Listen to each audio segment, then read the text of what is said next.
Welcome to podcast number 6. I'm your host, Jay, a quantum machine learning researcher. Today we have Nir with us. He is the co founder and CEO of Classiq. He holds a master's degree from Tel Aviv University and has 10 plus years of industrial experience. In this podcast, we discuss the need for quantum software stack. We also see a technical demo of the Classiq platform. We discuss quantum careers and a lot more. And joining us here today. And Thank you, Jay. It's a pleasure. yeah, and it's really going to be a fantastic podcast. I'm sure of that. Uh, to begin with, if you can tell us about the story of Classiq, the vision you had, and how you came up with this idea of this quantum software algorithm development platform. Yeah, sure. Classiq was established 4.5 years ago in Israel, in Tel Aviv. Back then, already then we have seen amazing progress by many hardware companies. Not as many as today, but definitely many of them showed promising results and roadmaps for scaling up these machines. And then that was quite clear that one challenge that is evolving and significant as these machines scale up is programming them, because there was no quantum software stack. The development was pretty much done at the gate level, which is basically impossible for anyone that is not a quantum expert. But even for quantum experts, it's not scalable, right? You can do that with 3, 5, 7, 10, 20 if you're amazing qubits, but it's very hard to take care of all of these design challenges manually. So basically, this company was established to build the software stack, the automation, the design automation layer, the compiler, the operating system, and basically to allow abstraction, scalability to any number of qubits, and the best performance compilation. So yeah, this is what we are focused on for the past 4.5 years. The team is of 65, mostly located in Tel Aviv, but we also have presence and very active in Japan, in the US, in Europe, and basically the platform is used by many enterprise users, academic users, national programs, and we collaborate very closely with many of the hardware companies.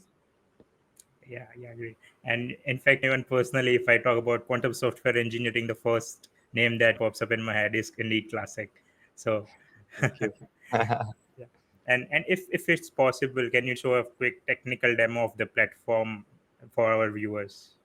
Yeah, sure. Let's do it. Let's take a tour of the platform. So in Classiq, you have the modeling part, and basically the key idea here is to have a full separation between the implementation of the algorithm, the gate level implementation, and the model. The model basically is specifying what you want to achieve. And let me take a simple example that is easily understood: the Grover search. So basically, in the Grover search, you need to apply some classical arithmetic within a quantum circuit. So in this case, this is the implementation of the 3-SAT algorithm. So you need to specify a arithmetic expression that will be, applicable to the 3-SAT problem. And this is quite complex, right? This is easy to specify, but very hard to implement. And now what you don't see here at all, you don't see the implementation, right? You don't see the gate level implementation, only the model and some constraints. We'll get back to the constraints in a second, but let's synthesize. Now the compiler gets to work, and out of many possible implementations, it will try to find one that both meets your functional demands, right? The 3-SAT problem, and also is optimized and meeting the constraints that you set. So you see that the quantum circuit that was created is already quite complex, right? It's not trivial. It's built out of functions. You can open the functions and eventually get to the gate level implementation. You see that it's a relatively simple circuit, but again, not one that you would like to program at the gate level. And definitely when you scale up to very large circuits for hundreds and thousands and millions of qubits, this automation is a must-have. So basically, anything could be a constraint. You can say, without specifying that the maximal number of qubits is 20, you can ask for a different number, or you can choose to optimize on width or depth, or even to do more than that, to choose a backend. Let's say that you want to run on Azure Quantum, and you choose that this algorithm should be compiled for the ARIA machine, right? And then you compile it again, and the circuit will be recompiled, resynthesized in a hardware-aware way, that it will take into consideration the specifics of the IonQ machine, and you can get a very different circuit that is optimal for the IonQ machine. And then, of course, you can go to the execution part. You can choose between many different vendors. Let's say you want to run on Amazon, so we have both hardware and simulators and so on. But again, the core technology is this full separation between the functional model, the hardware constraints, and the design automation of the entire process. So this is at a very high level. I'll stop sharing and answer any question. Yeah, I mean, I'm a quantum machine learning researcher. So do you have anything for QML? Sure, we have implementations for QNN, QSVM, and many of our customers are very interested in QML and quantum AI applications. Definitely, this is one of the aspects that the platform supports. Any quantum algorithm that you describe from a functional perspective, you will easily implement it with Classiq, and you don't need to take care of the gate level implementation. It will be automated. Yeah, that's great. And if it does talk about the hybrid workflows, today we mostly have variational quantum sockets, hybrid classical quantum workflows generally. So how does Classic address them? Yeah, sure. Classiq supports basically all of the hybrid schemes, the VQE, QAUA, QNN, and so on. Basically, most of the quantum algorithms today and in the future will be hybrid, at least to some extent. There are several ways to handle it. Sometimes you synthesize a circuit with some parameters, so you don't need to synthesize it again during the hybrid execution. Sometimes you do need to resynthesize the circuit as part of hybrid execution.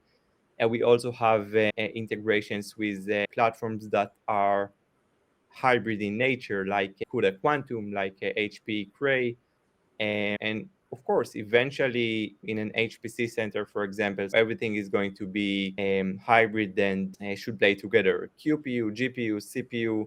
So definitely, this is an aspect we take care of as part of the workflow. And I've seen one thing very commonly used in different platforms, that they are integrating AI in some or the other way to do some or the other thing. So are you guys doing that, or have any future plans of integrating AI to do anything on the platform? So our core technology is design automation. I would say more of a constraint satisfaction solvers and so on. AI could be good for some of these problems in the future, but not currently, I would say. We don't base on AI very much.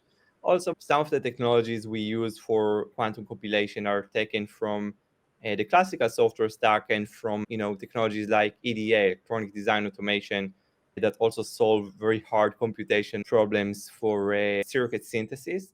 So in these more mature industries, you don't yet see much usage of AI, but this is a very promising avenue for the future.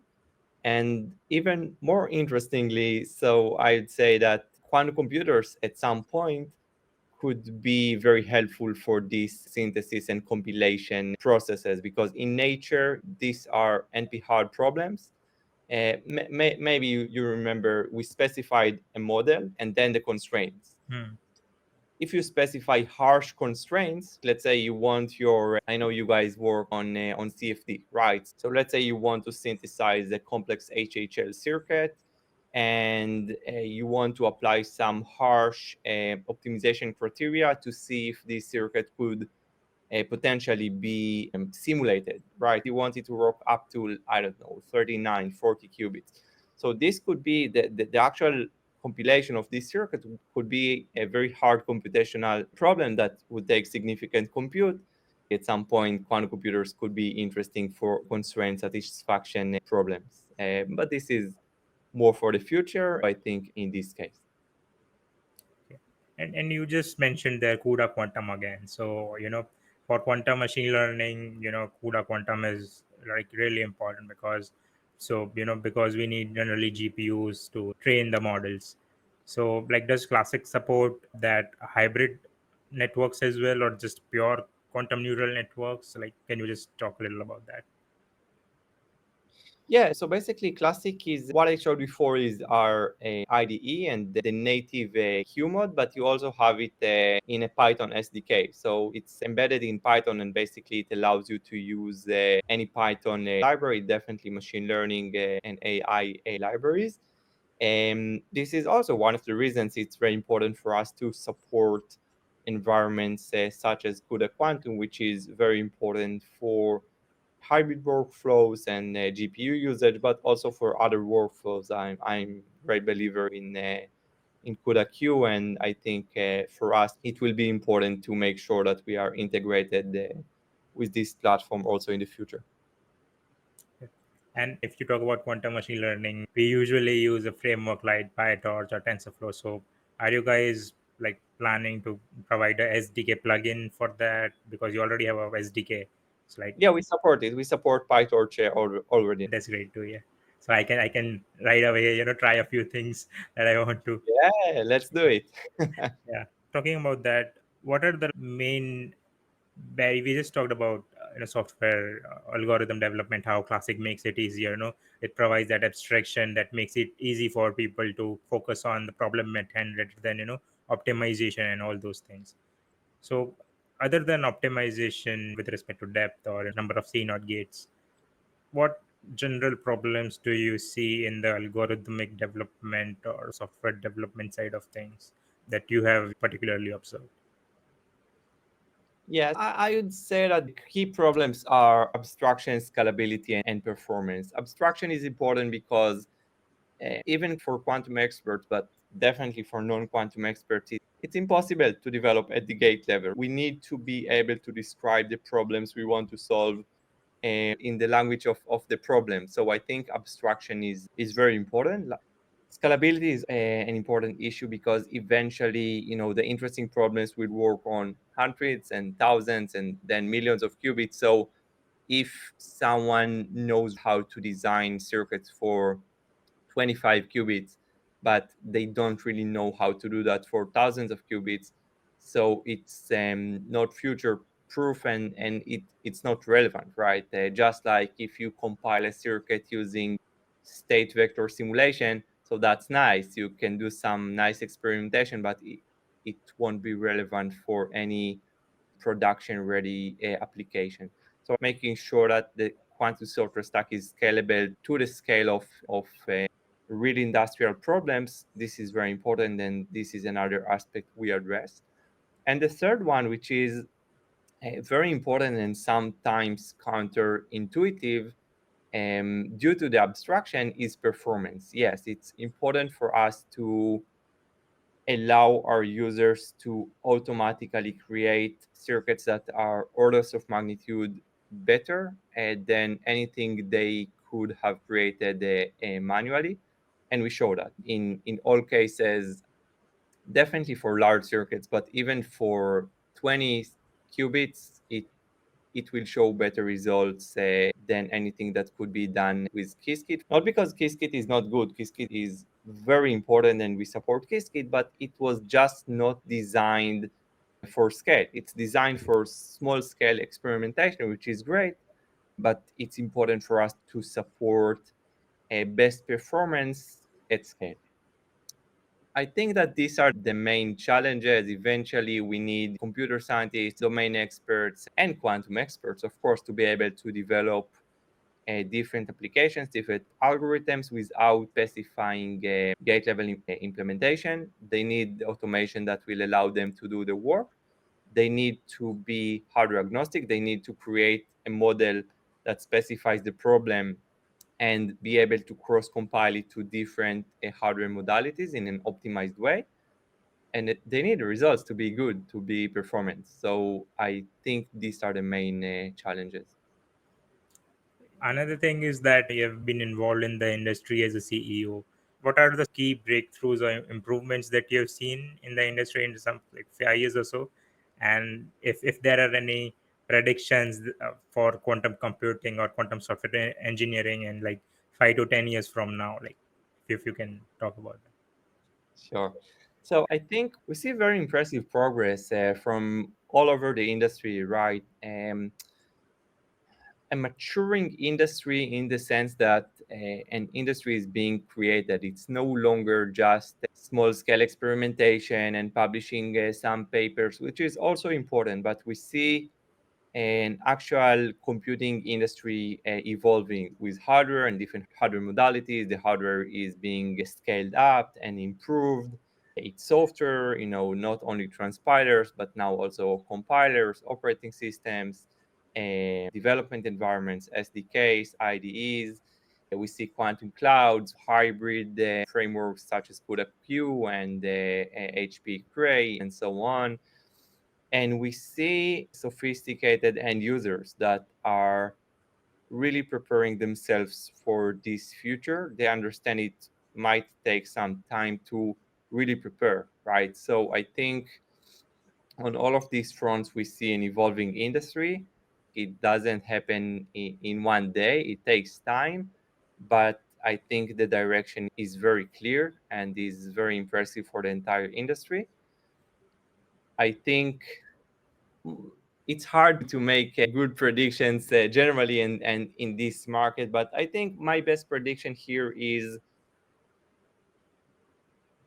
it will continue. The beautiful part about the revolution in quantum we are experiencing in the last few years is we don't need any miracles or huge breakthroughs anymore. We need good engineering that takes time, the most brilliant minds in the world and the best companies, universities, and governments to work on this together. But this is exactly what we see. And therefore, I think the next few years are going to be transformative and very impressive. I'm very optimistic about the present and definitely the future of this industry. Yeah, and so am I. Even I'm optimistic about it. And probably the last question for this podcast, probably a very important one. So there are students pursuing a degree in computer science or experienced software engineers who would like to get into quantum software development. What advice would you give, and how can they leverage the Classiq platform to help them get into this industry? Sure. Thank you for the question. So, first, we encourage them. We would love to support them. They are welcome to join our Slack community. They are welcome to use the platform. It's free for academic users. And my main advice is just do it. It's not as complex as you would imagine. I think it's good to start small, to develop some small scale algorithms to see how to scale them up. It's fantastic if you can take a course in quantum computation. And I think it's a great timing to get involved in quantum software, and we are here to support in any way. Yeah, thanks for that. This has been a really unique podcast. Thanks for sharing your thoughts with the community and for the demo of the Classiq platform.